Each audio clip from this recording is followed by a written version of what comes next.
श्री शिवाय नमस्तुभ्यम। स्वागत है आपका शिव पुराण क्षीरोद संहिता तृतीय खंड 11वें अध्याय में। भगवान शिव की गंगावतरण तीर्थ में तपस्या। ब्रह्मा जी बोले, नारद, गिरिराज हिमालय की पुत्री पार्वती, जो साक्षात जगदम्बा का अवतार थी, जब 8 वर्ष की हो गई तब भगवान शिव को उनके जन्म का समाचार मिला। तब उस अद्भुत बालिका को हृदय में रखकर वे बहुत प्रसन्न हुए। तब उन्होंने अपने मन का एकाग्र कर तपस्या करने के विषय में सोचा। तत्पश्चात नंदी एवं कुछ और गणों को अपने साथ लेकर महादेव जी हिमालय के सर्वोच्च शिखर पर गंगोत्री नामक तीर्थ पर चले गए। इसी स्थान पर पतित पावनी गंगा ब्रह्मलोक से गिर रही है। भगवान शिव ने उसी स्थान को तपस्या करने के लिए चुना। शिवजी अपने मन को एकाग्र चित्त कर आत्मभूत ज्ञानमयी नित्य ज्योतिर्मयी चिदानंद स्वरूप परम ब्रह्म परमात्मा का चिंतन करने लगे। अपने स्वामी को ध्यान में मग्न पाकर नंदी एवं अन्य शिवगण भी समाधि लगाकर बैठ गए। कुछ गण शिवजी की सेवा करते तथा कुछ उस स्थान की सुरक्षा हेतु कार्य करते। जब गिरिराज हिमालय को शिवजी के आगमन का यह शुभ समाचार प्राप्त हुआ, तब वे प्रेम पूर्वक मन में आदर का भाव लिए अपने सेवकों सहित उस स्थान पर आए जहाँ वे तपस्या कर रहे थे। हिमालय ने दोनों हाथ जोड़कर रुद्रदेव को प्रणाम किया। तत्पश्चात उनकी भक्ति भाव से पूजा आराधना करने लगे। हाथ जोड़कर हिमालय बोले, भगवान, आप यहाँ पधारे, यह मेरा सौभाग्य है। प्रभु, आप भक्त वत्सल हैं। आज आपके साक्षात दर्शन पाकर मेरा जन्म सफल हो गया है। आप मुझे अपना सेवक समझें और मुझे अपनी सेवा करने की आज्ञा प्रदान करें। हे प्रभु, आपकी सेवा करके मेरा मन अत्यधिक आनंद का अनुभव करेगा।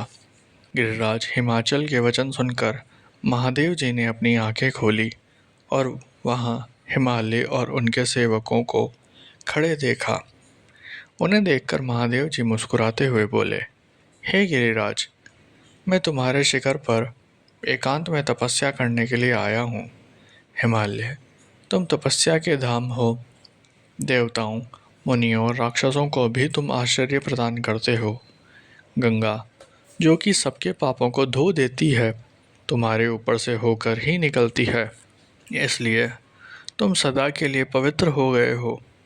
मैं इस परम पावन स्थल, जो कि गंगा का उद्गम स्थल है, पर तपस्या करने के लिए आया हूँ। मैं ये चाहता हूँ कि मेरी तपस्या बिना किसी विघ्न बाधा के पूरी हो जाए। इसलिए तुम ऐसी व्यवस्था करो कि कोई भी मेरे निकट न आ सके। अब तुम अपने घर जाओ और इसका उचित प्रबंध करो। ऐसा कहकर भगवान शिव चुप हो गए। तब हिमालय बोले, हे परमेश्वर, आप मेरे निवास के क्षेत्र में पधारे, ये मेरे लिए बड़े सौभाग्य की बात है। मैं आपका स्वागत करता हूँ। भगवान, अनेकों मनुष्य आपकी अनन्य भाव से तपस्या और प्रार्थना करने पर भी आपके दर्शनों के लिए तरसते हैं। ऐसा महादेव ने मुझ दीन को अपने अमृत दर्शनों से कथार्थ किया था।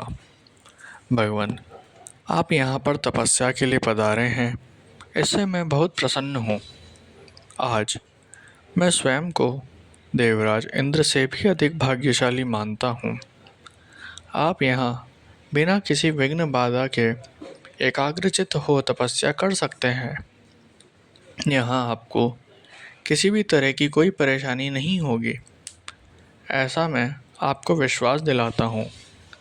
ऐसा कहकर गिरिराज हिमालय अपने घर लौट आए।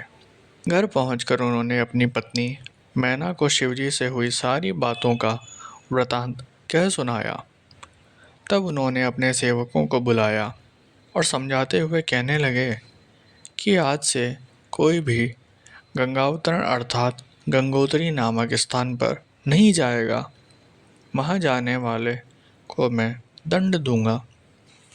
इस प्रकार हिमालय ने अपने गणों को शिवजी की तपस्या के स्थान पर न जाने का आदेश दे दिया।